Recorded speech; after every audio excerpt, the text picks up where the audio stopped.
Welcome to a brand new episode of Johnson's Court. Today I'm super excited to be at Beagle's crib. It's been a minute. How you doing, Beagle? I'm doing great, man. You're right. Like you said, it has been a minute. You've just been busy, school, work, living life. But I'm just happy we were able to get a little time here to talk some sports with you, my man. It's been a while. Yes, sir. Yes, sir. And not only we're going to talk about sports today, we're going to talk about the NBA. We're going to talk about the NBA playoffs, basically, because it ends on Saturday. So this episode's coming out a few days before it ends. And I'm excited because we're going to talk about not only the playoffs, but who's the biggest sleeper, some news going on right now in the league. And, you know, to get this show started, this goes out to my buddy Dennis. I know this is your favorite player of all time. I saw this graphic today. It was really cool. Is Chris Paul the greatest point guard of our time? Or should he be in the Hall of Fame? Should it be one or other, or should it be both? The reason I say that, the graphic that we have pulled up, is it said today, Chris Paul has helped set franchise win records with 4 different teams. First, when he was on the Hornets in 2008, he set the franchise record at 56 wins. That's quite a bit for 82, which being on a Hornets team that, I wasn't watching basketball yet then, so I don't really know who was on there or how good they really were. Tyson Chandler, you might have Stojakovic. So not the best team, but they brought him to 56 wins. That's the whole point. Then, going to the Clippers, 57 wins in 2014. 57 wins. Lob City. 2018, 4 years later, Houston Rockets with James Harden. 65 wins. That's a lot of wins, bro. 82 games. That means they only lost maybe less 20 or something. Less than 20, yeah. That's insane. 10, This season, 17. right now, 63 plus wins. Season's not over yet. Counting. So it could be 64, maybe 65. 2022. So really cool to see Chris Paul be able to impact a team, a point guard, being able to really, that's a true definition of a point guard. To evaluate your team and to really, franchise records. That's a huge accomplishment because winning that many games out of 82, that's not easy. You got to think, you play a lot of road games, you play a lot of back-to-backs, injuries happen. So to see all these wins, and they're above 55 or more. So, he's really setting the bar. So what do you think, Beagle? Seeing this graphic, is he the greatest point guard of all time? Or should he be in the Hall of Fame? I agree with one of those two. That he definitely is a Hall of Famer. He's not the greatest point guard of all time. Not. Well, to be the greatest, you definitely got to win on the biggest stage, the NBA Finals, and he has yet to even appear in that. When we look at other point guards that are up there as the GOAT of point guard, the only other person that really compared his measure is John Stockton, and he's got the two records that are pretty untouchable, the steals and assists. So, but just usually 1 or 2 slots below, you see Chris Paul's right there. I know in assists, I think he's 3rd all time right now. So he's right there. Coming up, but he's not going to play for too much longer. I still think Chris Paul's got at least another good 2 to 3 years left. 2 to 3 years, okay. He's people talk about LeBron playing great at his age, at 37, 38. Yep. 37. Well, Chris Paul's, I think, 36, and he's being one of, if not the best player on one of the best teams in the league. So we got to at least count that. Magic Johnson, too, all the rings, triple doubles he's got. Rookie And Steph Curry, it's hard. And we look at Chris Paul's play. These are great regular season performances, but when we switch to the playoffs, the 3-1 leads. I know this 2018 team that if he didn't get hurt in the Western Conference Finals against Golden State, would have gone on. I believe so, but we'll never know that. Could that have been the year they won the championship? Last year, should they have won the championship, they were up 2-0 and they lose 4 straight to the Bucks. So, actually, he has been on the final. I'm tripping, but yes. But he didn't win. He didn't win though. So John Stockton's been there twice. Didn't win because of MJ. So, he's definitely. I definitely would put him up there at as a top 3 point guard of all time. Obviously, the list goes on. I'm not really too sure, but I'll put him at my number 3 slot. He is the 3rd best point guard. Okay, 3rd best point guard of our time. So, I think I have to agree with you on the point. I think he is one of the top greatest point guards of all time. But you can't put him as the best point guard of all time because he doesn't have a ring in the finals. Like you said, the regular season stats, those are awesome. Those are huge acclimates looking back on your career. But you got to have that ring. You got to have that ring to show for it. No ring, I'll remember what you did, but you don't got a ring to show for it. So you got to take that next step, that next leap. Yes, John Stockton's got the stats. Magic's got the rings. Steph Curry's got the MVP, the regular season MVPs. Chris Paul, he's got the stats, but like those other two things, he don't have no MVP. He's got no hardwood Exactly. Hardwood wise, and people are going to argue no matter what all day. So I mean, I feel like Dennis would be like, yeah, he's the greatest of all time. But at the same time, it's just your personal opinion going at it, especially, biases go in there and things like that. But statistically and, like, what he's able to do to a team. He's definitely one of the, I will say, like, amongst the point guards, he's probably the greatest leader and the greatest, like, locker room presence. Because if you can take, like, if you're switching teams up and you're being successful, you're able to utilize everybody in the right way possible. So, and it's not just one team that he was able to set a franchise record with. 4 different teams. 65 wins is great. 63 plus wins and count. Like anytime you get over that 50 mark, it's a pretty successful season. Exactly. So that's how we want to start the show out. You guys drop your comments below. Do you think he's the greatest point guard of all time? Is he top 3 greatest point guard of all time? But with that being said, we're gonna go to this next segment. I just fade that away because we're gonna talk about the Los Angeles Lakers. And we're going to talk about how, I don't know, somewhat, I saw this thing, and I don't know if this, maybe there might be a different team, but are the Lakers the greatest disappointment team of all time with the roster that they have, or are they just a disappointment to this season? What do you think, Beagle? Of all time, you definitely got to at least mention them. Just the fact that... Because you got LeBron, so you have to. LeBron, AD is a great talent. And then you have, was supposed to be a great supporting cast, Dwight Howard, who was, a great great role player on that championship team, great veteran experience. They had all the key elements. They had the stars. They had the right mix of stars and great young talent, great veteran leadership. But I feel like just people want to point the finger at injuries, but if the Clippers can get it done without Kawhi Leonard, Paul George, and Markieff Morris most of the season, you can't point the injury bug too much. There's no excuses. And then LeBron, he did have that little bit injury bug early on, but towards the end of especially towards the end of the season when the team needed him to get those wins. He didn't play last night.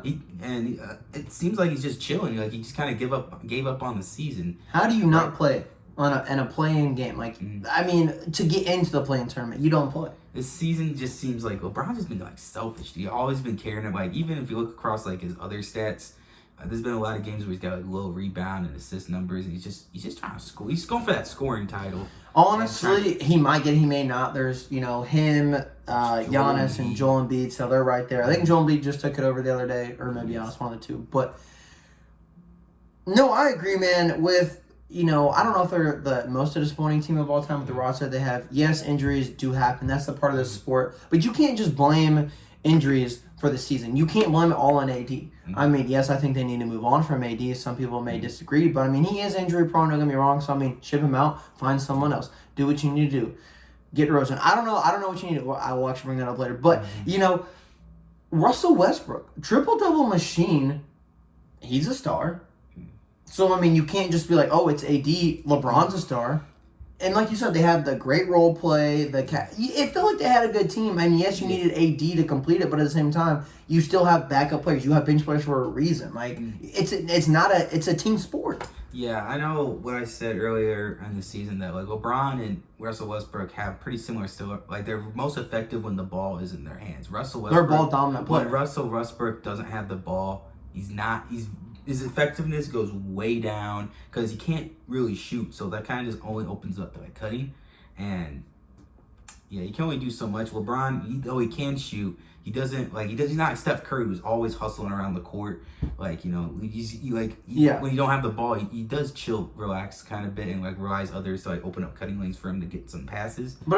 But it's like Russell Westbrook. You can't rely on your athleticism all your career. Eventually, you have to rely on something else. You have to rely on your shooting, your passing, your rebounding, things like that. And that's why I think if anyone's going to point the finger, yes, you point it at Russell Westbrook. I think, I mean, and it's not because I wouldn't point at AD, but I mean, it is at the same time. It's a whole team perspective, but if you really want to point the finger, you point at LeBron. Yes, I was just about to say, you got to point at LeBron James. How many times this season have we looked at LeBron, defense, effort, 0? I remember there was a clip where it took him 30 seconds to get back across the half court. Yes, because he was arguing about a foul when call you're or something like that. Like, that just sets the example for the rest of the locker room. Like, when you look at the younger guys, like, you know, they're going to look at, you know, one of the greatest of all time doing this stuff. So how does that reflect on them? Like, you know?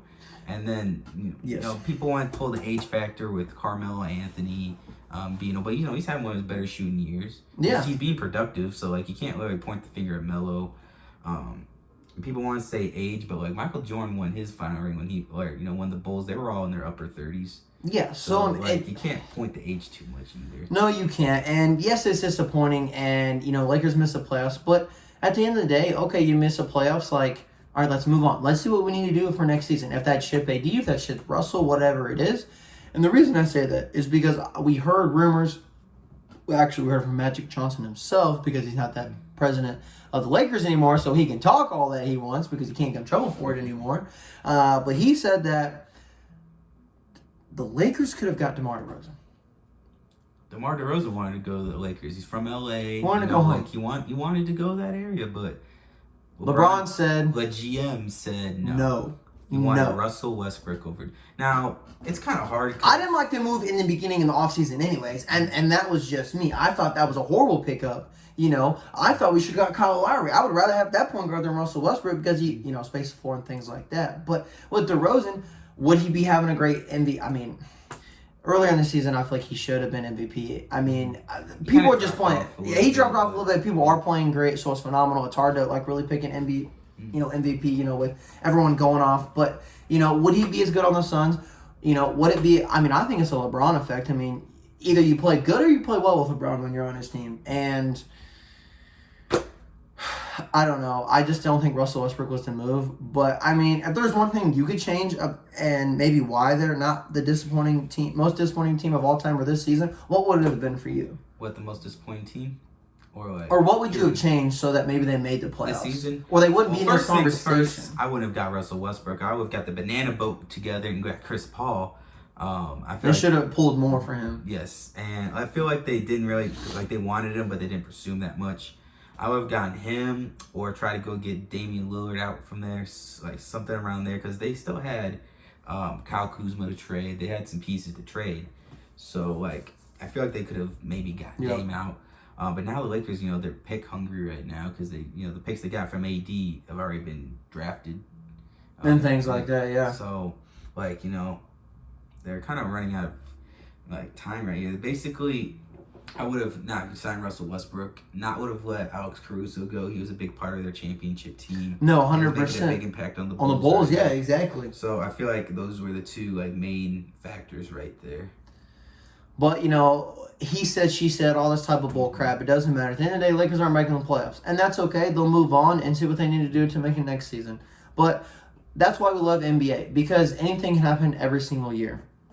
With that being said, the NBA playoffs start next week, I believe, after the Masters start. The Masters coming up this weekend. I just got to talk about golf a little bit because Tiger Woods might be playing. Did you hear about that? I did hear about that. I do not follow golf whatsoever, but I do know Tiger Woods. And when I saw that he was still playing, I'm like, oh, he's still kicking it. Still kicking it. So we'll see what happens there. But, you know, the playoffs. We're going to talk about the West first because I feel like the East, not saying that the West isn't good, phenomenal, but I think the East is, in my opinion, so competitive. And in my head, personally, I think it's better. Ooh. The reason I say that is because, yes, the West is always good. Maybe it's because I expect that from the West. From the East, I haven't really expected it. Now that they're so good, I'm like, I'm so more involved and invested in the East than I am the West. Makes sense. So we're going to look at the playoffs. We're going to look at the teams in the Western Conference. And the teams 1 through 10 are all filled out. They're ready. Lakers were the last team to be eliminated. So 1 through 10, it's not necessarily set. The last game is on Saturday, April 9th. So anything could change with the Spurs, Pelicans. No, yeah. So basically the Spurs. The Clippers are 4 games ahead of the Pelicans. So yeah, and then, you know, the Timberwolves and maybe the Nuggets. You know, we'll see what happens in the next, 2 or 3 days. But, Beagle, who is your biggest sleeper to, one, come out of the West and in the play-in tournament to possibly, make a run.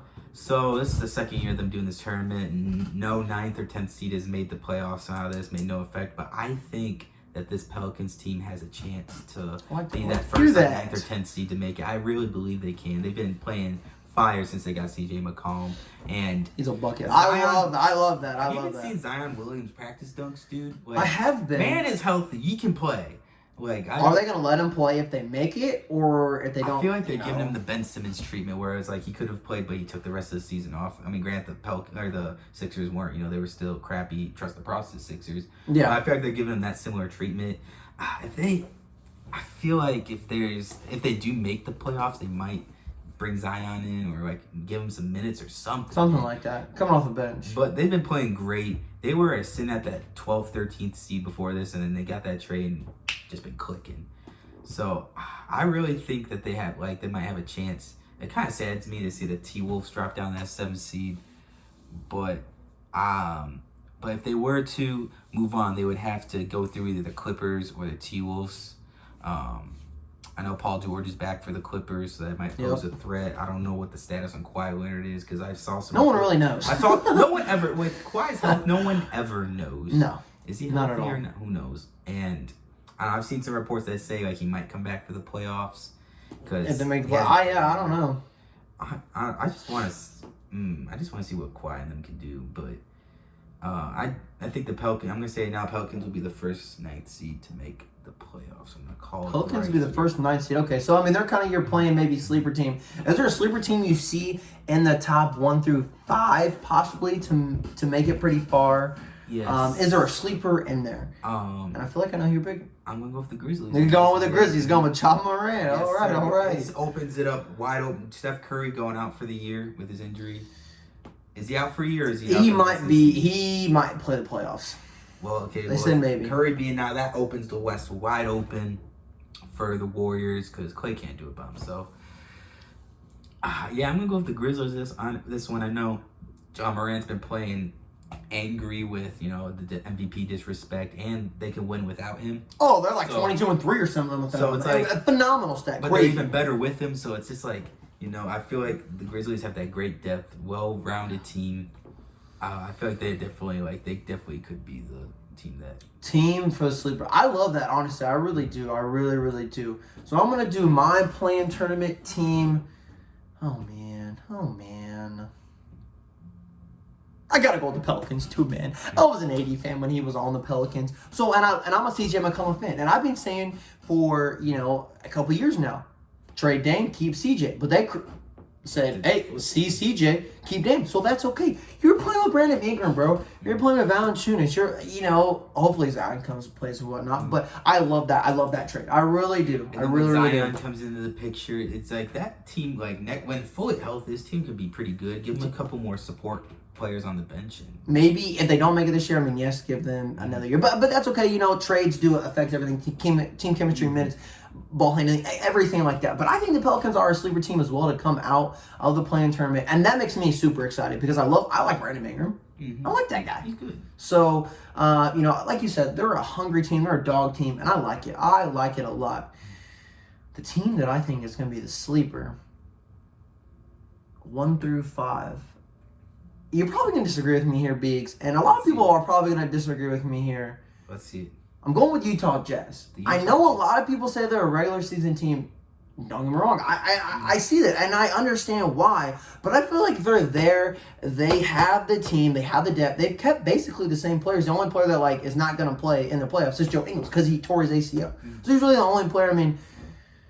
He was, is a partial, crucial, bench player on that team. Yes, I get it. But, I think you can still go pretty far without them. Rudy Gobert, Donovan Mitchell, Bogdanovic, or whichever, or whatever their name is. You know what I'm saying?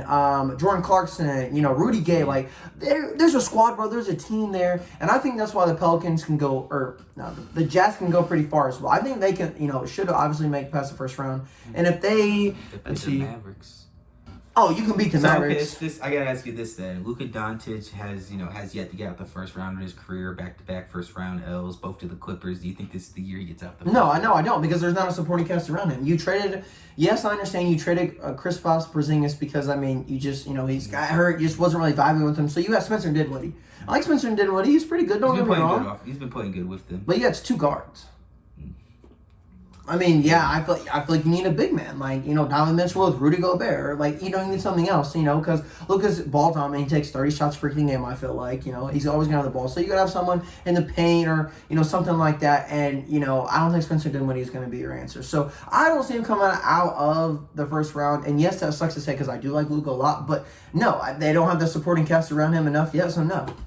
Yeah, I almost picked the Mavericks to be my team to go far. I mean, I like it though. I can see what you're saying because look, they're 49-30. They're the 4th seed, so it's not like hey.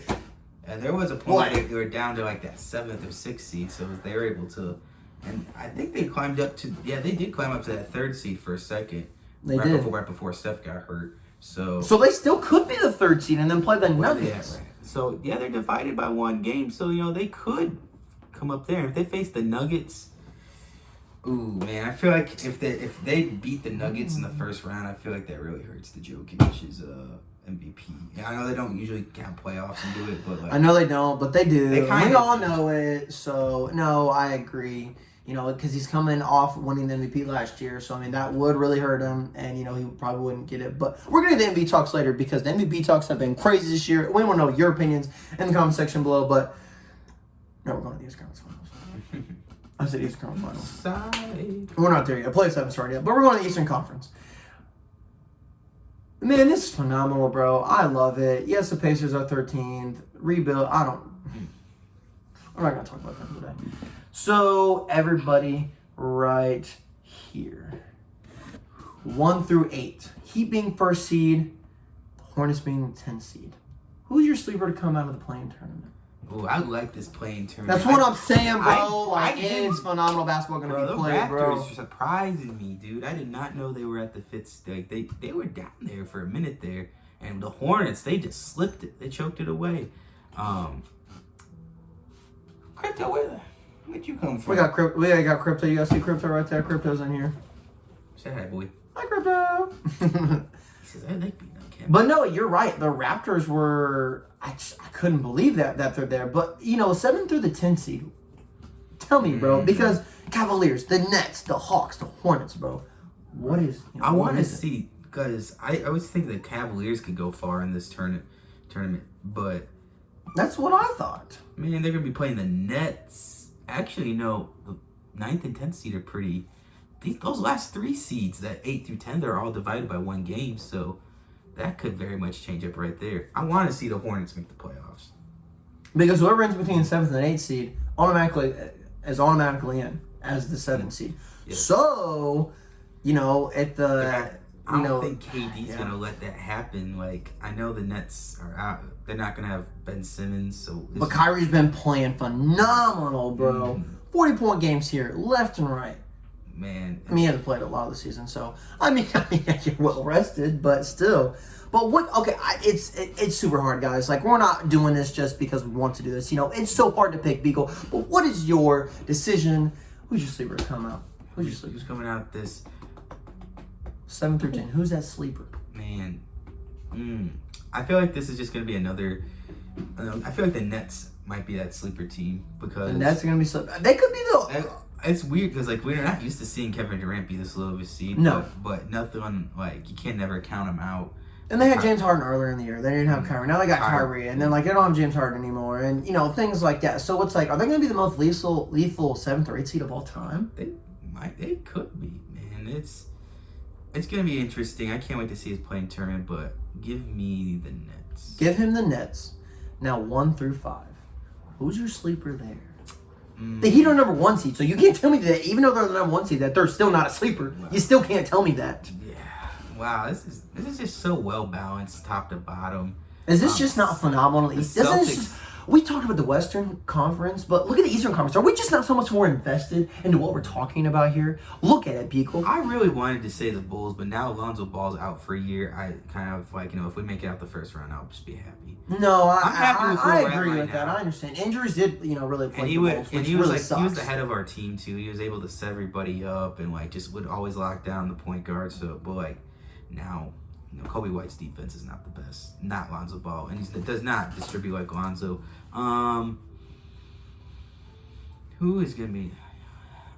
I don't want to say the Heat are gonna blow it, but they could though.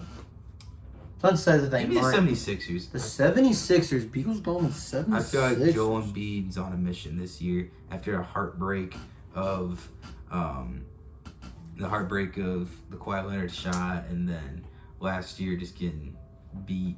Who beat them last year? And then there goes, Ben Simmons, things like that. So, The Ben Simmons drama. man, that's just crazy. I feel like this would be so funny if the 76ers win a ring this year and Ben Simmons, all they had to do is get rid of Ben Simmons. That'd be crazy. That's gonna, because that social media things or graphics gonna come out, things like that. So, wow, that's crazy, bro. I understand about the Bulls, but I'll get into that. I'm gonna do my 7th through 10th. Man, that nose net seats. I mean, I don't disagree with you there, but I don't want to pick them because you picked them. You know what I'm saying? I mean, I get that. I gotta be different. The Cavaliers, bro, that's crazy, bro. The Cavaliers, dude. Wow. Just wow. Evan Mobley's healthy. That's what scary. I'm saying. They're a young team, bro. A young team playing like they are. The Hawks. Their expectations for me, they should not be the 9th seed. I'm sorry, but they shouldn't. They were a 4 seed last year, and they're a 9th seed right now. So I'm going with the Hornets, man. Going with the Hornets at the 10th seed. I like LaMelo Ball. I think he can do well. I like the Hornets team in general. I love that Hornets announcer, bro. He's crazy. He's funny, man. I like him. I like watching those games. But I just think the Hornets, with everything going on and things like that, I definitely think the Hornets can, pull it out. Definitely playing win, and then potentially, beating. Depending on what happens here. Say right now they play the Hawks. And then say the Nets win, then they play Cavaliers. I could see the Hornets winning both games. So they were in it last year versus the Pacers. They were, yes. And the Pacers, did they win or lose? They did win the first one because I remember the Pacers. Didn't they blow it? Didn't the Pacers blow it? The second game against the Wizards. Yep. So, we'll see what happens there. But I just think the Hornets, they are in the playing tournament again. So they're hungry. They're still there. They're young. Things like that. Terry Rozier, Miles Bridges, everything like that. I'm super excited to see what happens. So the Hornets are going to be my team that I see going there. I just want to write these down so let me go back and look at it. It's always good to look back. Like I said, the Heat, though, bro, they're 52-20. They're number 1 seed. But still, that's a sleeper team because, like I said, they could blow it. The Celtics, 49-30. They turned the switch. Jason Tatum literally flipped the switch. 100%. The Bucks. All-Star break, they've just been going on. The Bucks are still a lethal threat to, still win the East, don't get me wrong. But, man, I like the 76ers pick that you did. Really, honestly, the Raptors are a sleeper team, but I don't see them. Honestly, I'm gonna say this now. Not that they're a bad team, but I see them losing first round. I just don't think the Raptors are as good as they are. They kind of remind me of the Jazz a little bit. They were good enough to beat in the regular season to get that, to get into the playoffs. But I see them dropping first round. I'm going with the Boston Celtics. Like you said, they turned up at the right time. Jason Tatum's playing well. Jaylen Brown's playing well. They're the 2nd seed right now. They would play the Cavaliers right now, if they got in. Or it could be the Hornets or Hawks. We'll see what happens. But I can still see the Celtics going well. They're 8-2 in their last 10. Things like that. Wow. This Eastern Conference, bro, is just phenomenal. I love it, dude. And then who did we pick for the Western? We picked the Pelicans, and you picked what? The Grizzlies? Yeah. You went with the Jazz. I picked the Jazz. Man, I just realized that if the playoffs, they were to play the Bucks. Yeah, we won't make it out of the first round. Yeah. And that's going to be hard with Giannis, potentially having MVP season and things like that. And Vucevic is a defensive liability, so he's just foul trouble is going to be hard, especially playing Giannis in the Bucks. I'd rather play the Celtics, I'm not going to lie. Oh, yeah, 100%. So, with all that being said, how excited we've already talked about the Western Conference and the Eastern Conference and the playoffs. Sometimes over their hearts and I get them mixed up. But we're going to talk about the MVP race. I went on NBA.com. These stats are straight from NBA.com. Like you said, official. Top 5 right now. Number 1, Nikola Jokic. 26.5 points per game, 13.6 rebounds, and 8 assists per game. Giannis, second, 30 points per game, 11.7 rebounds, and 5.8 assists.